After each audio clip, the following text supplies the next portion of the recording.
Itu sebetulnya stigma lama. Kalau zaman saya dulu, yang namanya pasar barang bekas itu identik dengan pasar maling.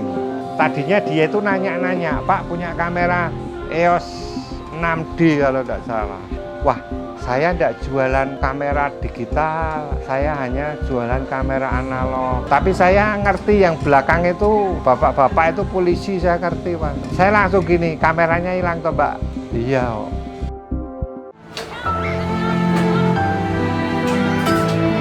Tahun 96 di rumah saya itu saya tambah-tambah terdus-dus. Yang lama terus yang ke sana. Nah, semestinya mesin-mesin yang lain begitu juga. Tapi mesin sekarang ini tidak meniru Nabi.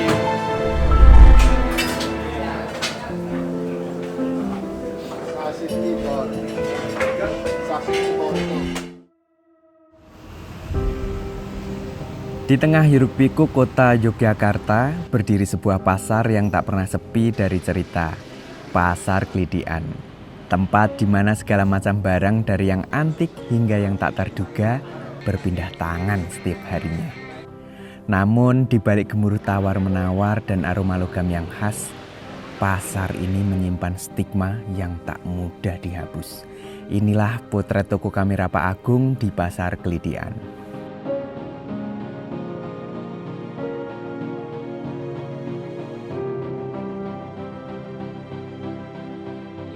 Nama saya Agung Widodo, pemilik usaha di Pasar Klidian, Pakuncen, Jogja, khususnya jualan kamera-kamera analog.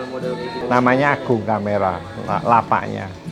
Saya jualan di sini sejak Februari 2009. Awalnya saya itu jualan uang kuno, spare part mobil, motor, kamera, sepeda ontel, dokumen-dokumen, kadang keris, lampu, campur. Tapi lama-lama saya itu senang jualan kamera karena hobi. Ya, dari SMA kan hobinya fotografi.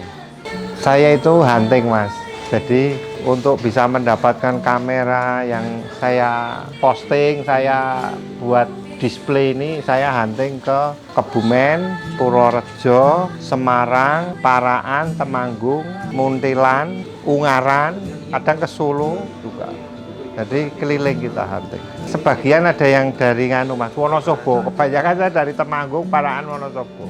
Toko kamera tahun 80-an di Wonosobo. Ya, jadi engkongnya itu sudah sepuh sih. Dulu punya studio sama jualan alat-alat fotografi, film, figura-figura, ngelayani foto untuk ijazah anak-anak sekolah-sekolah itu. Jadi saya ngambilnya di sana, stoknya banyak. Ini contoh kamera analog, kategorinya SLR. Jadi ini kamera dengan lensa yang bisa diganti-ganti.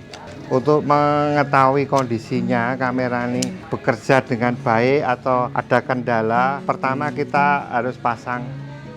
Ini karena kamera ini menggunakan baterai untuk light meter, kita pastikan kondisi baterainya masih bagus, masih baru, terus gampang kok ini. Jadi kita kokang-kokang gini, jepret, ini untuk orang awam aja. Terus ini kita cek speed seperti ini.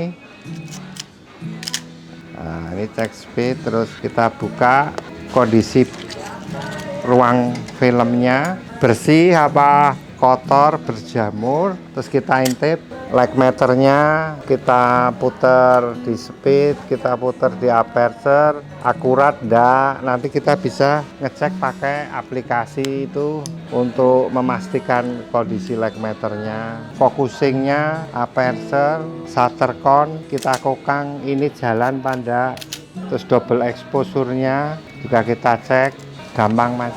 Nih. Kalau pedagang sudah punya nganu sendiri ya, paham lah, pegang itu sudah paham. Rata-rata anak-anak mahasiswa, komunitas analog, terus dari kampus isi fotografi itu kan ada mata kuliah analog. Untuk mata kuliah analog itu ada harus punya kamera toh. Ya, jadi saya ngelayani anak-anak isi fotografi. Kalau yang orang-orang luar itu tak tanya kok bisa ngerti ada lapak kamera di Pasar Klitian, dia katanya ngecek di Google. Sama Google diarahkan Pasar Klitian, Pakunten, Agung Kamera, makanya masuk ke sini. Dia nyari infonya di Google. Ada yang dari kemarin Jerman, Portugal pernah, terus Belanda, Australia, Italia, bahkan ada Eropa Utara itu ada, Irlandia, North Ireland, ke sini ya.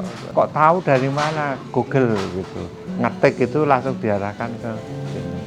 Saya kalau makanya itu mau berangkat baru ke lapak mas. Tapi kalau terpaksa mau makan paling di depan pasar itu kan ada warung Padang murah. Padang murah itu mas, paling di situ.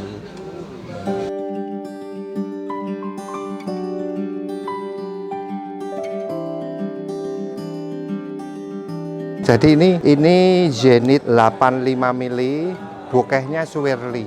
Jadi nanti muter kayak donat itu loh. Ini lensa langka mas, barang goib lah, bahasanya pedagang lawasan vintage barang goib. Nanti kan mas, hasilnya itu koyo bulet-bulet koyo itu loh, donat. Iya, objeknya tajam, belakangnya itu koyo bulet-bulet gitu. Ini saya seumur-umur pedagang di sini 16 tahun baru dapat sekali. Ini dulu nera orang fotografer profesional nggak punya barang kayak gini, barang langka. Ini ada kamera medium format 120 mili. Ini Jepang mas. Masih mulus, ini masih mulus.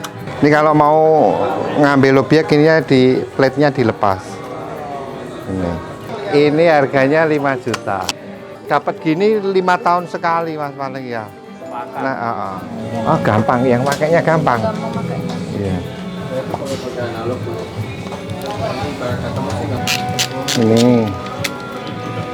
Ini tahun 84. Masih bisa. Normal.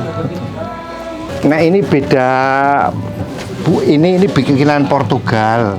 Nah ini Jepang. Di sini barang bekas dianggap curian dan barang antik disangka hasil gelap. Padahal di balik tiap barang yang tampak usang itu ada tangan-tangan yang telaten memperbaiki dan pelanggan yang mencari potongan masa lalu yang hilang. Pak Agung tak hanya berjualan kamera, tapi beliau juga amat mahir berinteraksi dengan para pelanggan. Di toko inilah para penggemar kamera analog bertemu dan saling bertukar cerita. Kendalanya pedagang pasar Klitian itu ya adanya jual beli online. Sekarang kan orang tidak punya lapak kan bisa jualan lewat media sosial. Jujur saya itu setelah ada marketplace, setelah ada jual beli lewat online itu penghasilan saya ya menurun. Karena orang yang tidak punya lapak bisa jualan di online, bisa ngecek harga langsung gitu. Karena media sosial lah, itu pengaruh. Makanya pasarnya makin lama kan pengunjungnya berkurang. Karena kan orang tidak usah pergi dari rumah, scroll handphone, bisa banyak pilihan, lihat kamera, beli online, tidak usah sudah dipaket nanti sudah datang sendiri, lebih praktis. Itu kendalanya pedagang pasar Klitian seperti itu. Itu sebetulnya stigma lama. Kalau zaman saya dulu, yang namanya pasar barang bekas itu identik dengan PM, pasar maling. Mungkin ada suatu peristiwa itu mas. Peristiwa orang mungkin habis maling dijual di pasar barang bekas, orangnya yang punya itu menemukan barangnya kok dipajang di lapak pasar barang bekas, berarti ini barang malingan punya saya kok bisa sampai di situ. Mungkin pernah ada kejadian seperti itu, maka terus pasar Klitian itu identik dengan pasar maling. Tapi sebetulnya tidak benar itu. Ya ada, mungkin persentasenya kecil, tidak ada 1%. Terus saya gitu kan, nyatanya saya di sini tuh hunting ke lokasi. Kalaupun ada yang nawarkan ke sini tak beli itu cuma 1-2. Tapi 90% barang yang ada di sini itu saya hunting luar kota. Saya pernah didatangi polisi, reserse, sama mbak-mbak itu kamera Canon EOS profesional waktu itu. Tadinya dia itu nanya-nanya, Pak punya kamera EOS 6D kalau tidak salah. Wah, saya tidak jualan kamera digital, saya hanya jualan kamera analog. Tapi saya ngerti yang belakang itu, bapak-bapak itu polisi, saya ngerti Mas. Saya langsung gini, kameranya hilang toh Mbak. Iya Pak, kalau rumah saya kemalingan, barangkali Bapak nanti ada yang kesini nawarkan kameranya jenisnya ini, hubungi saya ya Pak, ini nomor handphonenya tak tinggali. Nanti dibeli aja Pak, itu nanti tak beli kok. Terus minta identitas orangnya yang jual. Itu ada polisinya. Pernah ngalami 2 kali. Itu sebelum COVID, ya 2017-2018. Saya kalau ada orang yang nawarkan barang yang sekiranya itu mencurigakan, orangnya tak jak foto bareng, terus tak mintai KTP, tak foto, terus tak rekam, tak tanya, Mas ini barangnya siapa? Nanti kalau ada apa-apa, saya sebagai barang bukti. Saya tapi Mas mohon izin ya tak rekam sebagai testimoni kalau barang yang Mas jual itu milik Mas sendiri, dan Mas ini sebagai testimoni kesaksian nih bahwa ini miliknya Mas sendiri. Soalnya pernah kejadian di depan sana helm diparani polisi 6 orang dibawa ke polsek Mas. Nah, itu. Sebetulnya itu berlebihan Mas. Wong petugas parkir di sini itu ya dikoordinir sama pihak dinas pasar. Jadi petugas parkir di sini itu juga punya hubungan ikut menjaga pengunjung biar nyaman, kendaraannya tidak hilang. Saya 16 tahun di sini belum pernah dengar ada orang kemalingan sepeda motor di parkiran Pasar Klitian. Itu 16 tahun belum ada pernah motor hilang di sini. Aman karena ini teman kita sendiri dikoordinir sama dinas. Jadi walaupun tidak pakai seragam, itu sudah dibina dari Mas, dinas. Ini kan pasar ini milik Dinas Perindustrian dan Perdagangan Kota Jogja. Lah itu petugas parkirnya ya dapat binaan dari sana. Aman Mas. Kadang-kadang kita kan punya feeling, punya intuisi. Nek sekiranya hati saya itu ganjel, koyok ndak usah ini barang abu-abu, barang Spanyol. Saya mending enggak daripada resiko Mas. Kita kan punya intuisi. Nah itu kita kadang-kadang andalkan intuisi. Kalau awal-awal itu pernah waktu pasarnya rame, ada polwan. Polwan itu pas dicopet Mas di sini. Pasarnya kan rame. Ngomong kok ibuke polwan di sini. Mas, aku ki polisi kok Mas. Nek kene kono copete ya Mas.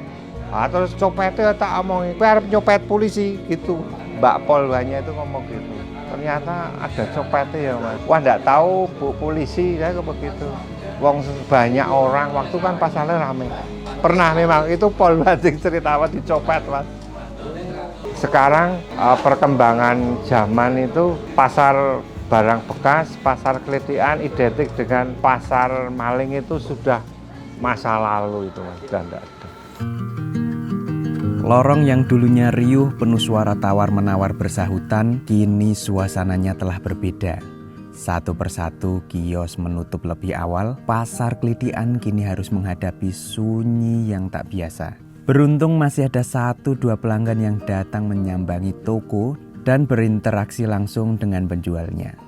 Oke, perkenalkan nama aku Faza, asliku dari Pati, Jawa Tengah, tapi saat ini sedang menjalani perkuliahan di Yogyakarta. Aku tahu pasar Klitian ini, terlebih dari pasar Pakuncen ini, dari browsing-browsing sendiri aja sih Mbak, dari IG, terus dari map, terus iseng-iseng aja ke sini. Kalau dihitung-hitung berarti sejak 2023 kalau nggak salah. Kalau barang yang dibeli biasanya lebih ke kamera sih, antara kamera analog atau kamera digital. Tapi juga nggak memungkinkan nyari-nyari barang-barang lain, terlebih kayak buku-buku lama atau foto-foto lama. Ya seadanya di pasar antikan lah.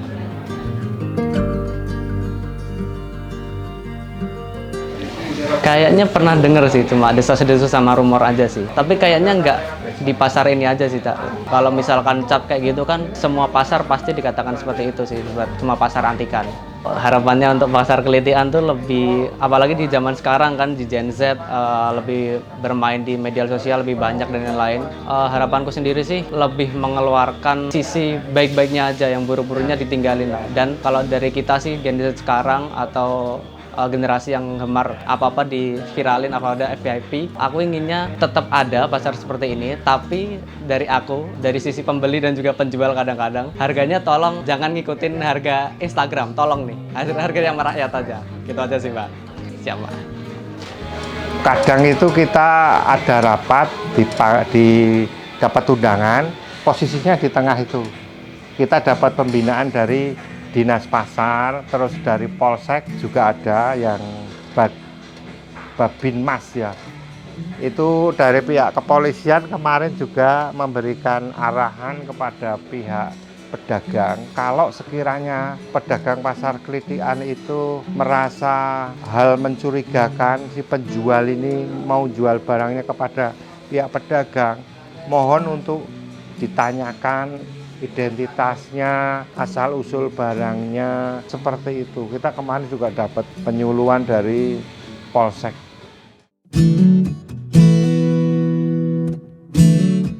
Itu salah satu penyebab turunnya pengunjung, pasar menurun itu seperti itu. Jadi stigma namanya pasar Kelitian, tapi kok sekarang lapak-lapaknya banyak berubah jenis barang dagangan.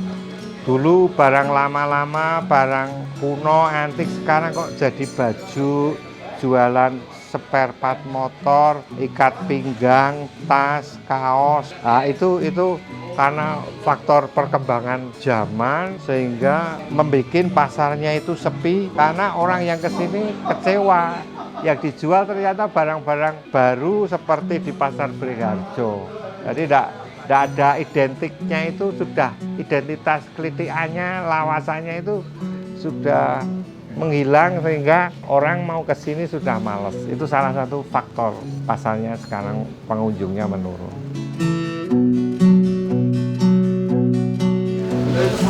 Gini, karena kalau di data itu masyarakat yang termasuk UMKM itu banyak Mas, cuma mereka itu tidak tertampung dalam satu wadah atau tidak ada organisasi atau paguyuban. Jadi satu-satunya yang diberikan oleh pemerintah Kota Jogja yaitu memberikan fasilitas berupa pasar Kelitian itu untuk menampung biar pedagang-pedagang itu tidak di jalan-jalan, tidak di trotoar-trotoar. Kan itu juga mengganggu lalu lintas, ketertiban. Tapi kalau sudah diberikan sarana berupa lapak-lapak kayak di sini kan jadi tertib, terus nilai kita itu ilegal jadi legal, seperti itu. Ya kami juga berterima kasih sama pemerintah Kota Jogja. Kita diberikan satu tempat, sudah ada listrik, ada toilet, terus tidak kehujanan, tidak kepanasan, tempat parkirnya ya luas. Kita ya berterima kasih sama pemerintah Kota Jogja. Harapan kami pemerintah Kota Jogja dalam hal ini Dinas Perindustrian Perdagangan itu sering mengadakan event. Nah kemarin diadakan tanggal 18 sampai tanggal 22 itu namanya Loak Karya kemarin. Rame Mas. Di sini itu kemarin pengunjungnya kayak pasar kangen. Nah, ini nanti tanggal 4 sampai tanggal 14 diadakan event lagi. Itu yang adakan Dinas Perindustrian Perdagangan. Nanti eventnya seperti pasar kangen. Ini sudah disebar, ini dipublikasikan untuk brosurnya. Brosurnya ini Mas, ini. Kembali ke pasar Kelitian. Tanggal 4 sampai 14 Desember Ini nanti teman-teman hadir ya, tanggal 4 sampai tanggal 14 Desember di Pasar Kelitian ada event jual beli barang lawas, barang vintage, barang zaman dulu. Dimeriahkan oleh Telasa Band dan Bex Plus. Jadi ini nanti ada panggung musiknya. Nih, hadir ya teman-teman. 10 hari. Pasar Kelitian mungkin udah tak lagi seramai dulu, tapi denyut kehidupannya tetap terasa di setiap obrolan sederhana. Di setiap senyum kecil yang tulus, Pasar Kelitian mungkin akan terus berbenah seiring waktu. Tapi satu hal yang tak akan pernah hilang adalah semangat orang-orang di dalamnya. Karena di balik stigma, di balik barang-barang usang itu selalu ada cerita yang tak lekang oleh waktu.